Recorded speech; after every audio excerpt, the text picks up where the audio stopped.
Blind Pass is an inlet that we've been managing for a number of years, and lately we've been keeping an eye on it because we know there's some dramatic changes going on out there. Anybody who's been in the area has seen them, and that really is kind of a natural consequence going all the way back to Hurricane Ian. Those areas saw a lot of impacts from those storms, and consequently there have been a lot of projects to try to get those beaches healthy again, and that involves bringing in sand. Blind Pass is in the news. It has closed. That's not something that anybody should be dramatically concerned about. It's even something we anticipated might happen. Obviously, fishermen, visitors, they're used to seeing it open. They like to see it open. That's the county's policy to have it open. Actually, we had anticipated we might be dredging Blind Pass a couple of years ago, but Hurricane Ian. That really did a couple of interesting things. It scoured Pass out, so it was deeper, so we didn't need to go and do any dredging. And it also meant that Captiva and Sanibel, we anticipated, were gonna have to do some major work out on their beaches.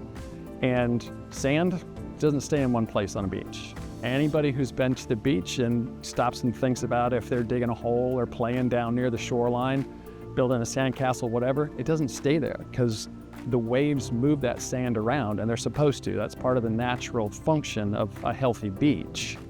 Same thing's happening on an island-wide scale.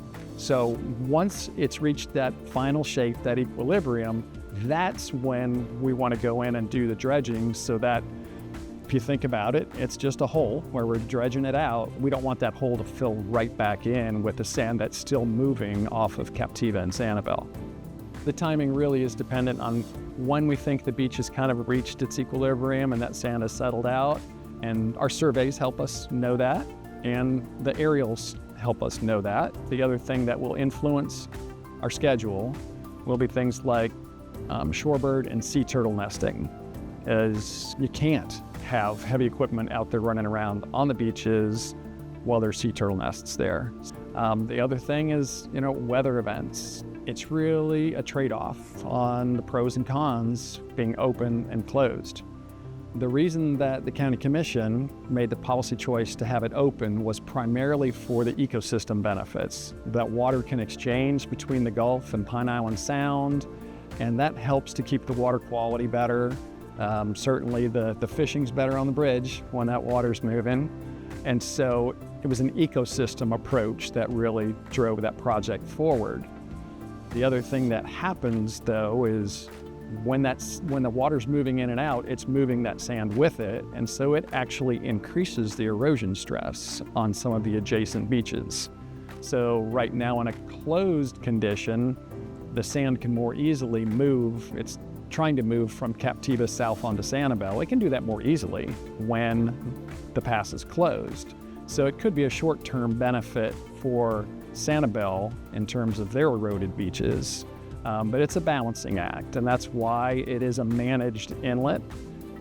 We spent time doing a study to look at how we should best manage it. So if we're to dredge it, right, the inlet management plan doesn't say we have to, but if we dredge it, then it tells us where we need to put the sand in order to keep that system as much in balance as we can. And so we'll follow that plan, and then towards the end of this year, we're going to be launching a new effort actually to do an update to that plan.